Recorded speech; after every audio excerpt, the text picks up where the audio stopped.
एक बड़े क्लेवर तरीके से, चालाकी से चीन को एंगेज कर लिया। चीनी बेवकूफ़ बन के हिंदुस्तान के हाथों।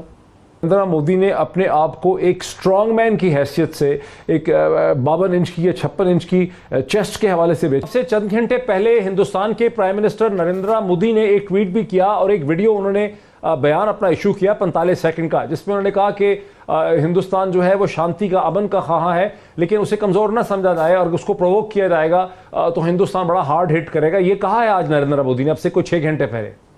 जो दो इतने बड़ी दुनिया की मोस्ट पॉपुलस कंट्री, दोनों सवा अरब के ममालिक हैं और दोनों न्यूक्लियर पावर्स हैं, दोनों इस खिते में सबसे बड़ी मिलिट्री पावर्स हैं। गुज़िश्ता 24 घंटे में सारी दुनिया की निगाहें हिंदुस्तान और चीन के दरमियान बॉर्डर स्टैंड ऑफ पे हैं, जहां गुज़िश्ता 24 घंटे पहले कम से कम 20 हिंदुस्तानी सिपाही, जिसमें एक सीनियर कर्नल भी शामिल हैं, वो मारे जा चुके हैं। हिंदुस्तान कहता है कि चीन के भी बहुत से फौजी इसमें मारे गए हैं। ये वो सूरत हाल है जो गुज़िश्ता 5 हफ्तों से मसलसल चल रही है। आप इस डेवलपमेंट को कैसे देख रहे हैं? देखिए, ये बहुत इंपॉर्टेंट डेवलपमेंट है। मैं समझता हूँ 1962 के बाद, ठीक है, इसके बाद उनका क्लैश हुआ था, इससे पहले भी 77 में, 67 में भी, लेकिन इस नौयत का तो कभी भी नहीं हुआ। और इसके कई फैक्टर्स हैं। आपको मैं याद दिलाना चाहूँगा कि जब डोकलाम पे क्राइसिस हुआ था तो हिंदुस्तान ने एक ट्रायम्फलिज्म, उन्होंने अपनी तरफ से विक्ट्री डिक्लेयर कर दी थी, जैसे वो पाकिस्तान के खिलाफ जब कुछ करते हैं। लेकिन इंडिया ने ऐलान कर दिया कि उनको बहुत बड़ी विक्ट्री हुई है, सारी दुनिया मान गई, इंटरनेशनल मीडिया मान गया। आर्टिकल्स को, इंडियन मीडिया को रेगुलरली, वर्ल्ड मीडिया को फॉलो करता हूँ, कई आर्टिकल्स आए, China will have to live with an assertive India, यानी चीन को अब ऐसे मुख्तलिफ भारत में जिंदा रहना पड़ेगा।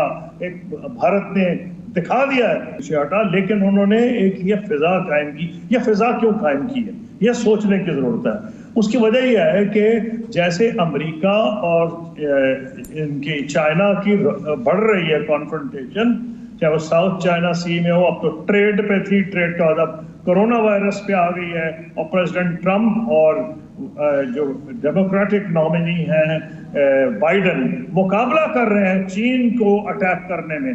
तो इंडिया ने भी ये सोचा कि जनाब, ये इस वक्त तो सारी वेस्टर्न वर्ल्ड हमारे साथ है, अमेरिका हमारे साथ है, और इसलिए उन्होंने जो जिस तरह डोकलाम में किया, उन्होंने कोशिश फिर यही की है यहाँ, और वो बहुत अच्छा मैं समझता हूँ एनालिसिस इस वक्त जो किया जा रहा है, वो चाइनीज यहाँ अनफॉर्चुनेटली इंटरनेशनल मीडिया पिकअप नहीं कर रहा, और वो यह है कि उन्होंने चाइना को अंडर एस्टिमेट किया है। चाइना हिंदुस्तान से अमन चाहता है, सारे नेबर्स से अमन चाहता है, लेकिन वो ये नहीं चाहता कि हिंदुस्तान ये समझे कि क्योंकि उनकी अमेरिका से कॉन्फ्रंटेशन है तो अमेरिका उनको बैक करेगा और चीन इसकी वजह से पीछे हट जाएगा। कि हिंदुस्तान, जिसको कि अमेरिका टाउट करता है, प्रेजेंट करता है अपने एक स्ट्रेटेजिक एलाय के तौर पे, और ये स्ट्रेटेजिक एलाय जो है वो मसलसल 5 हफ्ते से एम्बैरस हो रहा है चीन के हाथों में। अमेरिकन ऑप्शन इस स्टेज पे हैं क्या?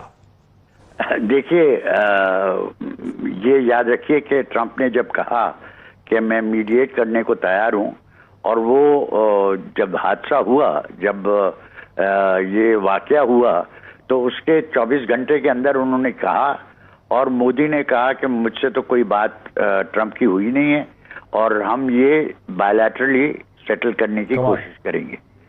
दूसरी चीज ये कि देखिए, अभी जो हिंदुस्तान ने किया है, हिंदुस्तान को ने जो रास्ते बनाना शुरू किए थे, उसका उनको 2019 में जब उन्होंने 2 टेरिटरीज बनाए, कश्मीर और लद्दाख को अलहदा किया, उसी वक्त चीन ने उनसे कहा था कि आप गलत फहमी में हैं और ये हमारे लिए तो तशवीश का बायस है। मेरे साथ हैं जनरल एजाज अहमद साहब।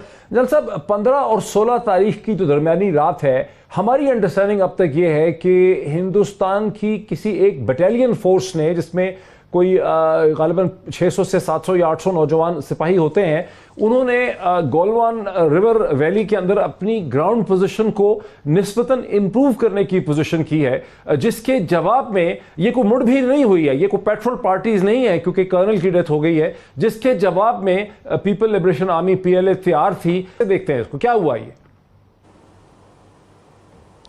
मोहित, बात यह है कि हमें इसको, ये जो टेक्निकल डेवलपमेंट जिसकी आप बात कर रहे हैं गलवान वैली की, और ये जो कैजुअल्टीज हुई हैं, ये एक बहुत छोटा इंसिडेंट है। ये टेक्टिकल एक्शन है जो दो इतने बड़ी दुनिया की मोस्ट पॉपुलस कंट्री, दोनों सवा सवा अरब के ममालिक हैं और दोनों न्यूक्लियर पावर्स हैं, दोनों इस खिते में सबसे बड़ी मिलिट्री पावर्स हैं, इनके दरमियान एक बटालियन एक्शन की अहमियत नहीं है। अगर हम इस पूरे पर्सपेक्टिव को समझें कि ये क्या हो रहा है, कौन करवा रहा है, नहीं देखें एक कर्नल और 20 आदमी जो इनके कैजुअल्टीज हुई हैं, और ये क्लेम कर रहे हैं कि कुछ चाइना की भी कैजुअल्टीज हैं, अगर से चाइना ने वो डिक्लेयर नहीं किया, और कुछ अफराद लापता हैं। से चंद घंटे पहले हिंदुस्तान के प्राइम मिनिस्टर नरेंद्र मोदी ने एक ट्वीट भी किया और एक वीडियो उन्होंने बयान अपना इशू किया 45 सेकंड का, जिसमें उन्होंने कहा कि हिंदुस्तान जो है वो शांति का, अमन का ख्वाह है,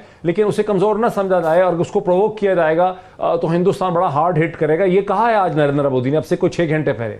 हिंदुस्तान जिसको अंदर आपने सर्व किया है, जहां आपने अंदर से देखा, वहां क्या इंपैक्ट हो रहा होगा इस पूरी सिचुएशन का सियासी तौर पे, जहां नरेंद्र मोदी ने अपने आप को एक स्ट्रॉन्ग मैन की हैसियत से, एक 52 इंच की या 56 इंच की चेस्ट के हवाले से बेचा हुआ है कि वो स्ट्रॉन्ग है, डिसाइसिव है।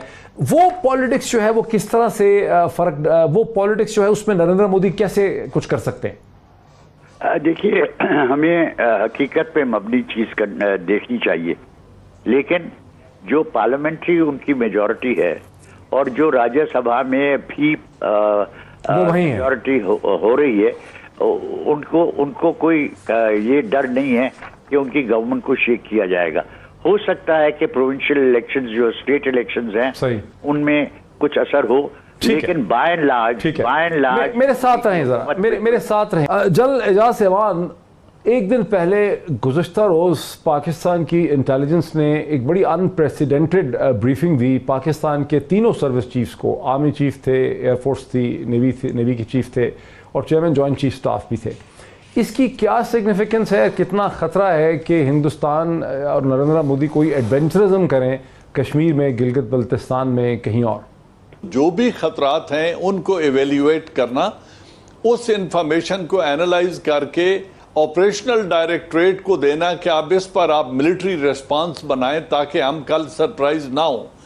ये ब्रीफिंग दी गई और यही वो एनवायरनमेंट जो रीजन में डेवलपमेंट हो रही है, जो हिंदुस्तान के अंदर हो गई है, जो पाकिस्तान को डायरेक्ट या इनडायरेक्ट खतरात हैं उनसे उन्होंने आगाह किया है। चाह रहा हूं कि हम बड़ा नैरो व्यू ले रहे हैं, हिंदुस्तान के अंदर कुछ नहीं होगा, उनकी हुकूमत बहुत स्टेबल है पॉलिटिकली, अपोजिशन उनकी मार्जिनलाइज्ड है, एडमिनिस्ट्रेशन, जुडिशरी और मैसेज हुकूमत वक्त के साथ खड़े हैं। देखिए, जो उन्होंने जो कुछ बाइट कर लिया है 370 एंड 35A के, उसको डाइजेस्ट करने के लिए वो अमेरिका की कंस्ट्रक्टिव एंगेजमेंट कर रहे हैं चाइना को कंटेन करने के लिए, क्योंकि वो कश्मीर को एब्जॉर्ब करना चाहते हैं। किसी किस्म का इंटरनेशनल डिप्लोमेटिक प्रेशर या प्यूनिटिव एक्शन को रोकने के लिए वो अमेरिका को अपीज कर रहे हैं, चाइना के साथ एक इशू को रेज करके। मकसद उनका है कि हम री इलेक्शन प्रेसिडेंट ट्रंप के दोबारा इंतखाब तक जो टाइम है, आप कह रहे हैं कि हिंदुस्तान ने एक सोचे समझे मंसूबे से, एक बड़े क्लेवर तरीके से, चालाकी से चीन को एंगेज कर लिया, चीनी बेवकूफ बन के हिंदुस्तान के हाथों। इंडो पैसिफिक कमांड जो है और इंडो पैसिफिक जो डेवलपमेंट्स हैं इस स्ट्रेटजी के तहत, जो जापान, ऑस्ट्रेलिया, इंडिया और यूएस का कोलिशन, ये 4 मुल्क की इत्तेहाद है साउथ चाइना सी में और स्ट्रेट ऑफ मलाका में, जो वो कर्टेल करना चाहते हैं लिबर्टी ऑफ एक्शन चाइना का, उसके खिलाफ एक रिएक्शन है। लद्दाख के ऊपर अपना क्लेम दाखिल किया और कुछ एरिया उन्होंने गेन कर लिया। इस झगड़े की वजह रोड की डेवलपमेंट नहीं है, इस झगड़े की वजह ब्रिज बना लेना नहीं है, इस झगड़े की वजह 8 किलोमीटर कराकोरम से दूर सड़क बनाना नहीं है। ये बड़ा छोटा इशू है। असल मकसद ये है कि जो ये रिवोक करने से 370 एंड 35A, उन्होंने लद्दाख को अपना टेरिटरी जब बना लिया, यूनियन टेरिटरी में शामिल कर लिया, तो बाय इम्प्लीकेशन उन्होंने चाइना के साथ इंटरनेशनल बॉर्डर को रीएडजस्ट करने के लिए एक बुनियाद रख दी है, क्योंकि जो लॉन्ग टर्म ऑब्जेक्टिव है इंडिया का उसको समझने की जरूरत है। वो अभी कश्मीर को एब्जॉर्ब करेंगे और अगर प्रेसिडेंट ट्रंप री इलेक्ट हो जाते हैं तो चाइना के इस इंडियन ऑक्यूपाइड कश्मीर के अंदर उनके बेसिस बनेंगे और चाइना यूएस और इजराइल के स्टेक बिल्ड करके कश्मीर के अंदर वो डेवलपमेंट्स की जाएंगी जो रोड एंड बेल्ट इनिशिएटिव को और सी पैक को सैबोटेज करने के लिए एक परमानेंट थ्रेट क्रिएट करना चाहते हैं। वो ये है वो असल मकासद।